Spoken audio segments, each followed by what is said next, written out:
දෙන්නවලු එක්කෙනෙක්ගෙන් euro 1200ක් 1500ක් විතර දෙන්නලු. උදව්වක් කරනවා නම් මුලින්ම අපි කරන්නේ අපේ රටේ ලංකාවේ උදේවියට තමයි මුලින්ම කරන්නේ. ලංකාවේ කෙනෙක්ට. ඒත් අපි කරන්නේ සල්ලි බලාපොරොත්තු වෙන්නේ නෙවෙයි. මොනවට හරි කමක් නැහැ.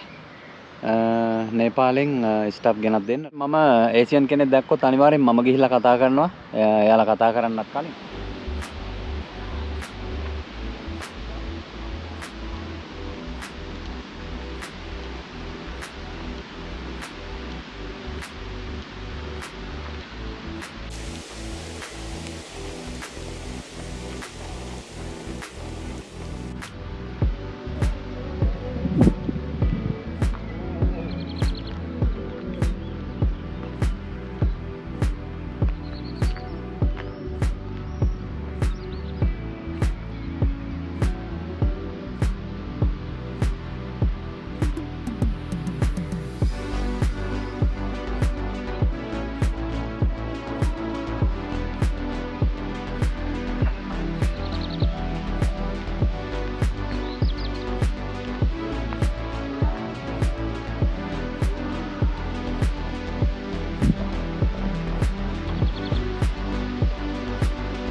අයිබෝන් සුන්දර හදවත් හැමෝටම ඉතින් ලස්සන දවසක් කියලා ප්‍රාර්ථනා කරන ගමන් හොඳට අවුව තියෙන සුන්දර දවසක තමයි අද ඔයාලා වෙනුවෙන් මේ වීඩියෝ එක අරගෙන ඉන්නේ. ඉතින් මම මේ කතාව කියන්න කලින් පොඩ්ඩක් බලන්නකෝ වටපිටාවේ තියෙන හෝටල් ප්‍රමාණය. මේ පොඩි ඒරියා එකක අද මම මේ පළවෙනි වතාවට මේ ස්ථානයට ආවේ. ඇත්තම කියනවා නම් පට්ටම ලස්සනයි මාරම විදියට හොඳට පේනවා මේ ඒරියා එකේ. මම කිව්වනේ මේට කලින් ඔයාලට කියලා තියෙන මගේ වීඩියෝස් වල හෝටල් 300කට වැඩිය තියෙනවා කියලා මේ මම ඉන්න ඒරියා එකේ. ඒක ඇත්තටම සනාථ කරගන්න පුළුවන් හොඳම අවස්ථාවක් තමයි මෙන්න මේක. ඉතින් බලලා ඉන්න ඔක්කොටම කලින් කතාව අහන්න කලින්.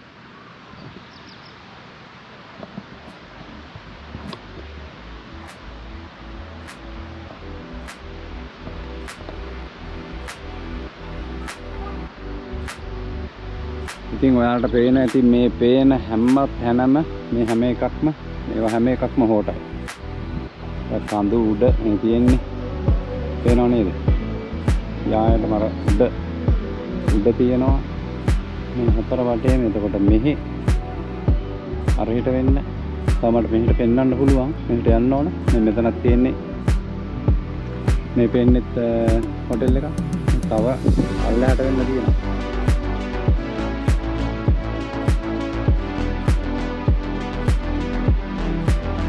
ඉතින් මම ඔයාලට ගිය සතියේ දාපු වීඩියෝ එකේ තියෙන කියපු ගෝස්ටාල් රෙස්ටෝරන්ට් එක තමයි මෙන්න මෙතන මේ තියෙන්නේ. රෙස්ටෝරන්ට් එකේ ස්ටාෆ් එකට දෙන්න තියෙන ස්ටාෆ් එකට දෙන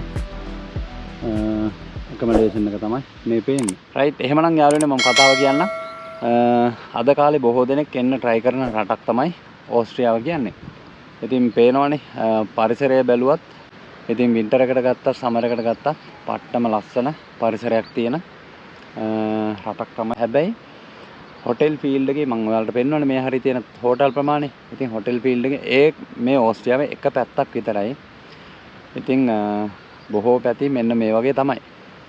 ඉතින් සල්බා හින්ටර්ග්ලෙම් කියන මේ පැත්ත තනිකරම ප්‍රසිද්ධ මෙන්න මේ ටුවරිසම් සයිඩ් එකට. ඒ නිසාම තමයි මේ හරිය හෝටල් මේ වගේ විශාල ප්‍රමාණයක් තියෙන්නේ.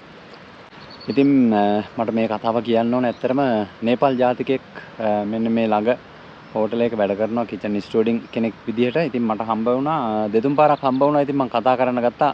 සාමාන්‍යයෙන් මම ඒසියන් කෙනෙක් දැක්කොත් අනිවාර්යෙන් මම ගිහිල්ලා කතා කරනවා. එයාලා කතා කරන්නත් කලින්. ඉතින් කතා කරනවා මම කිව්වා මම වැඩ කරන හෝටලේ විස්තර අහනකොට එයා කිව්වා පුළුවන් නම් නේපාලේ ඉන්න යාගේ ෆැමිලි මෙම්බර්ස්ලා එතකොට ෆ්‍රෙන්ඩ්ස්ලා ඉන්නවලු ගෙනත් දෙන්නවලු එක්කෙනෙක්ගෙන් යූරෝ 1200ක් 1500ක් විතර දෙන්නලු. ගාන මට කියන්න කියලා කිව්වා. ඉතින් යාළුවනේ මෙහෙම අපි උදව්වක් කරනවා නම් මුලින්ම අපි කරන්නේ අපේ රටේ ලංකාවේ උදේවියට තමයි මුලින්ම කරන්නේ. ලංකාවේ කෙනෙක්ට ඒත් අපි කරන්නේ සල්ලි බලාපොරොත්තු වෙන්නේ නෙවෙයි. ඉතින් ලංකාවේ කෙනෙක්ට උදව්වක් කරන්න පුළුවන් නම් ඒක තමයි ලොකුම දේ. ඔන්න ඕකයි මේ මෙහි තියෙන தත්ත්වය. ඉතින් අපි කාලයක් රැඳිලා ඉන්නකොට අනිවාර්යයෙන්ම මිනිස්සු අපි දැන හඳුනාගත්තට පස්සේ එයාලා දන්නවා මෙහි උදව්වක් කරන්න පුළුවන් කෙනෙක් වෙන්න ඇති කියලා දන්නවා. එතකොට අපිට ඇත්තටම ටිකක් කල් ඉන්නකොට අපිට පුළුවන් තමයි උදව්වක් කරන්න. ඒකයි මම කිව්වේ ඔයාලට මීට කලින් මම දෙන්නෙක් මම වැඩ කරන හොටෙල් එකට සෙට් කරා කියලා. ඉතින් ඒ වගේ තමයි ඕන කෙනෙක්. එතකොට මම ඇවිල්ලා මෙහි අවුරුද්දක් විතර නම් මට එහෙම පුළුවන් වුණා නම් අවුරුදු ගණන් ඉන්න අයට කොහොම කරන්න පුළුවන් ඇතිද? එතකොට ඔයාලට හිතා ගන්න පුළුවන්. ඉතින් අපේ රටේ අය වගේ නෙවෙයි නේපාලේ මිනිස්සු එක්කෙනෙක් ආවොත් අනිවාර්යෙන්ම එයාලා මොන විදියෙන් හරි සල්ලි අපිට වැඩක් නැහැ. ඉතින් එයාලා ගේන්නේ සල්ලි අරගෙනද නැද්ද කියලා එයාලා කොහොම හරි එයාලගේ රටේ මිනිස්සු කියනවා. නෑදෑයෝද යාළුවෝද අඳුරන කවුරුද ඒ ඕනම කෙනෙක්ම ගේන්න තමයි එයාලා බලන්නේ.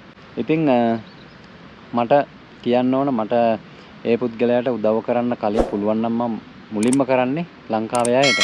ඉතින් ලංකාවේ අයට උදව් කරන්න ඕන නිසා තමයි දැනුවත් කිරීමක් විදියට හරි මම ඔයාලට ගිය සතියේ දැම්මේ මේ පේන ගෝස්ටාල් රෙස්ටොරන්ට් එකේ වීඩියෝ එක. ඉතින් මේක දැනට පහලා තියෙන ගෝස්ටාල් රෙස්ටොරන්ට් එක ඔයාලට පේනවා. ඉතින් කවුරුත් නැහැ. උතන බයිසිකල් පදින කට්ටිය ටිකක් ඉන්නවා.